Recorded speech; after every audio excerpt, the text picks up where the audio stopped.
given the incredible success of Disney Plus, and incredible as is, 60 million subscribers in the first 9 months, the creative engines are going to be focused on producing content. How? Talk to us how that's going to build on the success of Mandalorian, for example. Well, right now there is an assumption that content that is created by one of our particular creative engines naturally gets ported or predestined to go on that very same distribution channel. But now what we're trying to do is build a sense of independence, a group that's centralized, that can make the decision as to how we take each piece of content, regardless of where it's made in the company, and figure out the optimal strategy for distributing it and monetizing it in the marketplace. And of course, you're a man 3 decades at Disney. You've got experience in content and the importance of distribution. You were the president of distribution for the Walt Disney Studios. How do you want to see distribution change, Bob? Well, I think what we want to do is take a consumer-first approach. We really want the consumer to guide us on how they want to see content. Obviously, we've got the best content out there, the greatest franchises, the greatest executives steering the direction of our content, the greatest filmmakers. But the consumers need to tell us exactly how they want to enjoy our content. Is it at home? Is it in theaters? Is it on our platform of Disney Plus? And we're going to go ahead and take their cues. And right now, they're telling us that they really want to see more and more content on Disney Plus and Hulu. I mean, that's, of course, you're getting learnings from that. You've just released Mulan, went direct to consumer via Disney Plus. You've announced that Soul, a new production that you're bringing out, is also going to go that way, navigating away from theatres. What's your gut telling you in the longer term? Is this just what's going to happen in the pandemic, and will more and more you be going straight to Disney Plus? Well, I think consumers will have their choices. Obviously, the pandemic has affected the speed with which we're looking at things. But I will tell you that this move that we made today would be happening with or without pandemic. We want consumers to have more choices. That we want them to steer the ship in terms of options. And obviously, we have a lot of great relationships with legacy distributors. Some of them are inside our own company. But at the same time, we're going to take our cues towards the future, looking at it with a sense of vision and continuing the road that we've been on towards a direct-to-consumer future for the Walt Disney Company. And talk to us about that legacy, the well-known legacy of ESPN, of Hulu, of course, which you now control. Will we ever see those packages all put into one? Will Disney Plus eat them? Well, we're going to be talking a lot more about specific strategies that we're going to be employing in the future at our December 10th investor conference.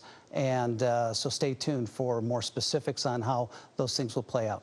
Oh, interesting, whetting the appetite there. Of course, this has been, I'm sure, days, weeks, months in the making, Bob. But it was interesting that just last week we had Dan Loeb, an activist investor, basically calling you to focus more on content, saying, look, cut your dividend, invest that entirely into new content for Disney Plus, roll up together Hulu, ESPN Plus, Disney Plus into one.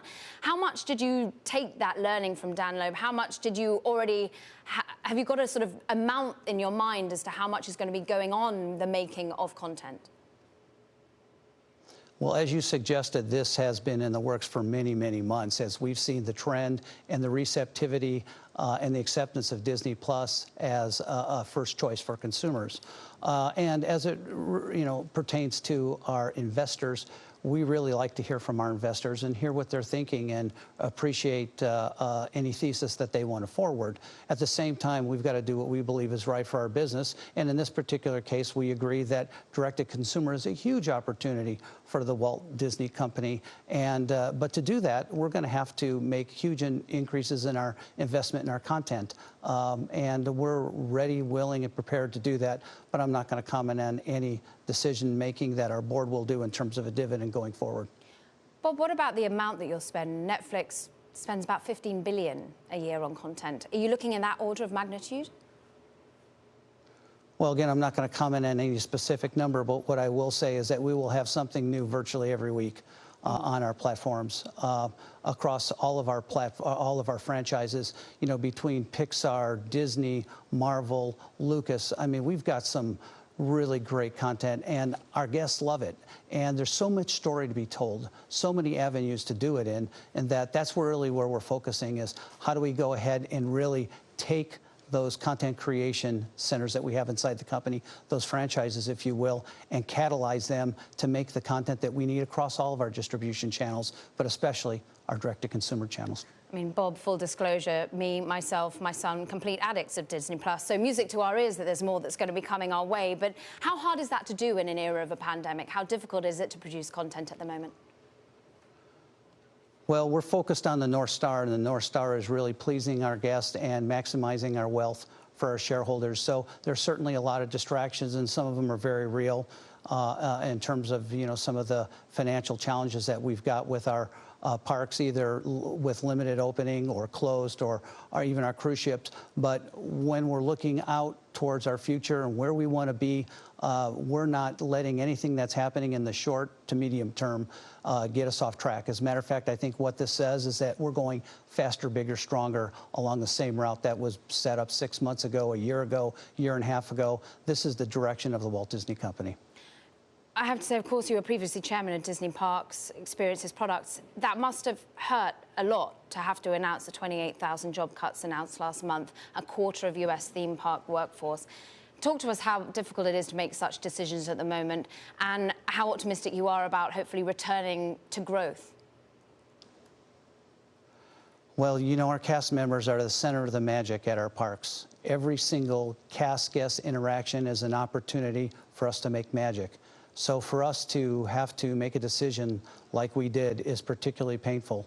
But we're looking forward to a more optimistic future, one where we can welcome our guests beyond a particular limit every day in the park to keep that 6-foot social distancing, and open up our cruise ships and reopen Disneyland hopefully someday, and really move forward with our business so that we can employ as many cast members as possible and bring the magic back to our guests.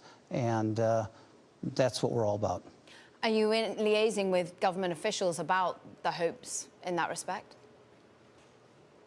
Well, we're trying to. We're trying to make sure that government officials take into account the success that we've had around the world in Shanghai, Hong Kong, Tokyo, Paris, Walt Disney World, and look at the experience that we've had. We've been open for months and months and months, and we've not had any issues. I think that's worth something. If you look at what we did with the NBA bubble, I mean, it's extraordinary. So that should be taken into account as opposed to maybe just looking at an arbitrary cutoff point of, what advice that they're getting. I will tell you that we, of course, consulted with health officials on the reopening levels of people in our park in terms of the requirements to wear masks, temperature checks, et cetera, social distancing, et cetera, et cetera, et cetera. And it seems to be working. We've got labs across the world that are saying this is absolutely working, and we would just wish that the state of California would look at our history as opposed to, saying some arbitrary standard that, frankly, is precluding people from going back to work. And what about, as a leader of an enormous business, needing financial help, particularly for those perhaps you've now sadly have to become unemployed, as hard as that must be? How much are you hoping the government can produce some more fiscal stimulus, some more money to support business and the growth in the economy?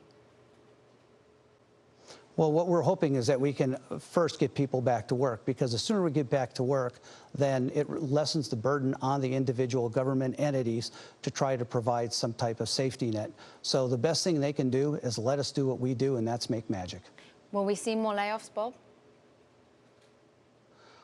We certainly hope not, but we're really keeping a close eye on what the governor does in the state of California.